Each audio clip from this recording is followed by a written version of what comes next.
नमस्कार, बुलेटिन में आपका स्वागत है और मैं हूं आपके साथ रितेश कुमार गौतम। और वक्त हो चला है अपना प्रदेश उत्तर प्रदेश का। यूपी के सीएम योगी आदित्यनाथ अपने 3 दिवसीय कार्यक्रम के तहत उत्तराखंड के दौरे पर हैं। सीएम योगी ने पौड़ी स्थित अपने पैतृक गांव पहुंचते ही सबसे पहले पौड़ी गढ़वाल में मानगढ़ वासनी देवी की प्राण प्रतिष्ठा कार्यक्रम में हिस्सा लिया। यहां उन्होंने पूजा अर्चना कर माता का आशीर्वाद लिया।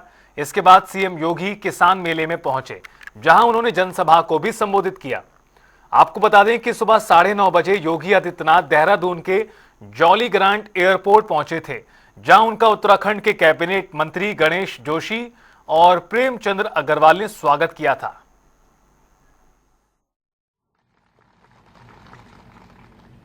और मुझे बहुत अच्छा लगा कि उत्तराखंड यहां पर देश के यशस्वी प्रधानमंत्री से नरेंद्र मोदी जी के मार्गदर्शन में और उत्तराखंड के लोकप्रिय मुख्यमंत्री श्री पुष्कर सिंह धामी जी के नेतृत्व में कर्मठ मंत्रियों और जनप्रतिनिधियों के सहयोग से विकास के नित्य नए प्रतिमान स्थापित कर रहा है। एक कृषि मेला उसका एक उदाहरण है। और कृषि मेला एक ऐसी जगह लगा है जो एक महाविद्यालय है। महाविद्यालय से मेरा लगाव इसलिए भी क्योंकि मेरे पूज्य गुरुदेव महंत वैद्यनाथ जी महाराज ने और मेरे पूज्य पिता श्री आनंद सिंह बिष्ट जी ने इस महाविद्यालय के निर्माण के लिए अपना पूरा जीवन और योगदान दिया था। और आज उत्तराखंड सरकार के सहयोग से महाविद्यालय विकास की एक नई प्रतिमान स्थापित करते हुए आगे बढ़ रहा है।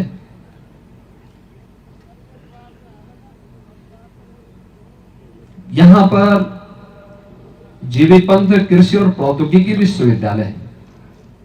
यह देश का पहला कृषि विश्वविद्यालय है। 1960 में उत्तर प्रदेश के पहले मुख्यमंत्री और देश के जो बाद में गृह मंत्री बने थे, ऐसे से गोविंद वल्लभ पंत जी के नाम पर इस विश्वविद्यालय का नामकरण हुआ। विश्वविद्यालय ने देश के अंदर हरित क्रांति के क्षेत्र में बहुत बड़ा योगदान दिया। देश के अंदर खाद्यान्न सुरक्षा के लक्ष्य को प्राप्त करने के दिशा में आज जो कदम हम बढ़ा पा रहे हैं, वह इस विश्वविद्यालय ने 1960 के दशक में प्रारंभ किया था। और आज आप देख रहे होंगे, इस देश की आबादी जब आज से 1/3 थी, तब देश के अंदर खाद्यान्न संकट था। आज देश के अंदर 140 करोड़ की आबादी है और उसमें से 80 करोड़ लोगों को पिछले 5 वर्ष से प्रधानमंत्री मोदी जी फ्री में राशन की सुविधा का लाभ भी प्रदान करा रहे हैं। खबरों में चलिए एक बार फिर से वापस लौटते हैं। उत्तर प्रदेश की खबरों का रुख करते हैं। समाजवादी पार्टी के सुप्रीमो अखिलेश यादव ने आज एक बड़ा बयान दिया चुनाव आयोग को लेकर, और उन्होंने कहा कि चुनाव आयोग मर चुका है, बस हमें कफन उड़ाना बाकी है। सफेद कपड़ा जो होता है वो हम भेंट करना पड़ेगा। ये अखिलेश यादव के आज बेहद तीखे बोल सुनाई दिए। उन्होंने आरोप लगाया है कि मिल्कीपुर उपचुनाव में शासन प्रशासन ने धड़ल्ले से धांधली की है और कई शिकायतें उन्होंने दरअसल अपनी तरफ से दर्ज कराई हैं। और इस मुद्दे को लेकर उन्होंने आज चुनाव आयोग को लेकर बेहद तीखी टिप्पणी दी। विवादित बोल एक तरह के सुनाई दिए अखिलेश यादव की ओर से। और अखिलेश यादव का यह बयान चुनाव आयोग को लेकर सामने आया, जहां उन्होंने कहा कि चुनाव आयोग मर चुका है, कफन हमें चढ़ाना होगा। ये अखिलेश यादव के बोल रहे।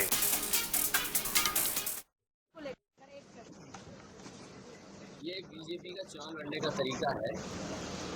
चुनाव आयोग मर गया है। सफेद कपड़ा जो होता है वो हमें भेंट करना पड़ेगा। ये बीजेपी का चुनाव लड़ने का तरीका है। चुनाव आयोग मर गया है। सफेद कपड़ा जो होता है वो हमें भेंट करना पड़ेगा। महीने पहले इलेक्शन कमीशन हिमालय पर था, अद्भुत था जब जीत गए थे 42 सीट।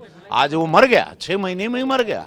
अब कफन लेकर देश की सबसे बड़ी पंचायत में आ रहे हैं। सबसे बड़ा काला दिन है, इससे काला दिन हो ही नहीं सकता कि अब राजनीति इतनी ओछी होती जा रही है कि लोग कफन लेके आ रहे हैं, लकड़ी भी ले आते। तुष्टीकरण की राजनीति तो लोग ओपनली कर रहे हैं, कफन ले आते, लकड़ियों ले आते।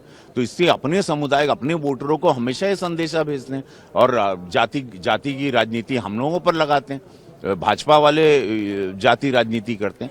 ये सब बहुत, देखिए, ये जनता सब समझती है और जनता जवाब देती है। जनता का वोट है। जब आप 6 महीने पहले कोई किसी ने कुछ नहीं दावा किया, 6 महीने पहले वही डबल इंजन सर, वही योगी महाराज जी वहां मुख्यमंत्री उत्तर प्रदेश से, यही डबल इंजन सर, और अचानक आप अब सब ये हजम तो नहीं होता। लेकिन हाँ, इससे ओछी राजनीति और सदन की गरिमा को इतना तार तार करेंगे विपक्ष, ये हम नहीं सो। विपक्ष अपने सबसे अजीब से रूप में आ चुका है। ये देश भी शॉक्ड है कि लोग कफन लेके अब पहुंच रहे हैं। अरे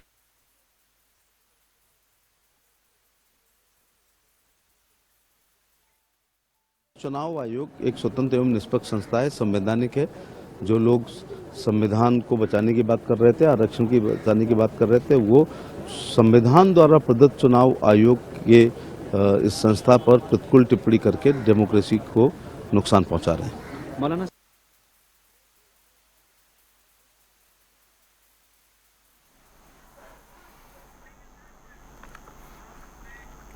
संभल के बाद अब रायबरेली में एक पुराने शिव मंदिर का जीर्णोद्धार कराते समय जमीन के नीचे से खंडित मूर्तियां निकली।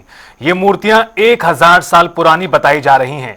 मामला डलमऊ कोतवाली क्षेत्र के अंतर्गत सुरसना गांव का है।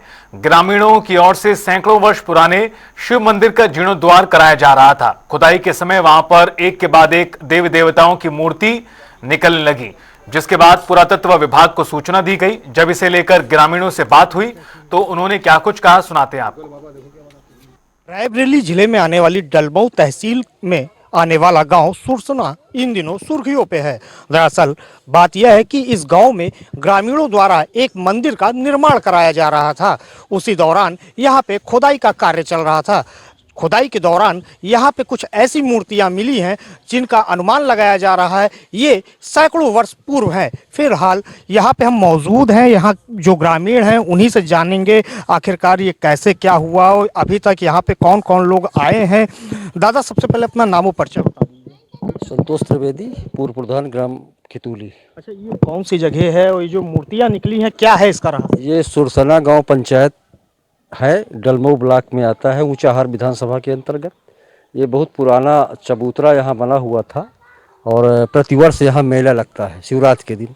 तो गांव वालों ने और आस पड़ोस के लोगों ने अपना सहयोग करके यहाँ नया मंदिर का निर्माण करवाना चाहते हैं। उसी के निर्माण के कार्यक्रम में खुदाई का कार्य हुआ है। उसी खुदाई में ये पुरानी मूर्तियाँ मिली हुई हैं।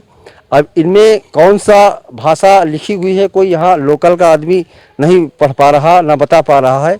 अब यहाँ खंड विकास अधिकारी एसडीएम साहब, उप जिलाधिकारी डलमऊ और सीओ साहब डलमऊ आ चुके हैं। वो अपनी रिपोर्ट लगा के भेजेंगे। शीघ्र ही पुरातत्व विभाग की टीम आने वाली है, वो अपना जांच करके बताएंगे कि इसमें क्या लिखा है और ये कब की मूर्तियाँ हैं। अच्छा, हमारे साथ और लोग मौजूद हैं। क्या लग रहा है ये कब की मूर्तियाँ हो सकती, कुछ अंदाजा? इसमें जो लिपि लिखी है वो आज के युग में यहाँ के लोकल लोग पढ़ने में असमर्थ है। यहाँ तक कि गूगल भी नहीं बता पा रहा कि कौन सी भाषा है, कब की है। लेकिन जब मेरा भी गांव बगल में है, कितूली गांव है, अनिरुद्ध दीक्षित नाम है हमारा, कोटेदार रहा हूँ वहाँ का। मैं बचपन से आता था, यहाँ मेला लगता था। एक पुराना मंदिर चबूतरा टाइप का था। गांव वालों के सहयोग से, इन लोगों के उससे जो है इसका जीर्णोद्धार जब होना शुरू हुआ तो हमने भी देखा कि चर्चा हुआ, पूरे क्षेत्र में चर्चा का विषय बना कि वहाँ मूर्तियाँ निकली हैं।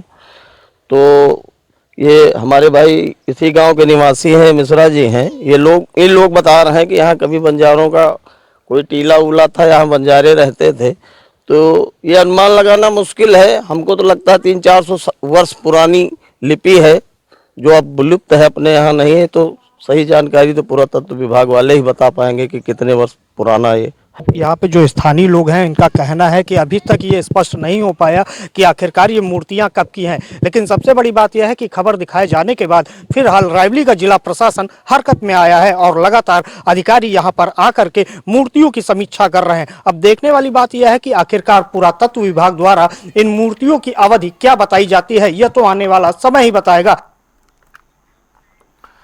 फिलहाल इस बुलेटिन में इतना ही। आप देखते रहिए जनता टीवी।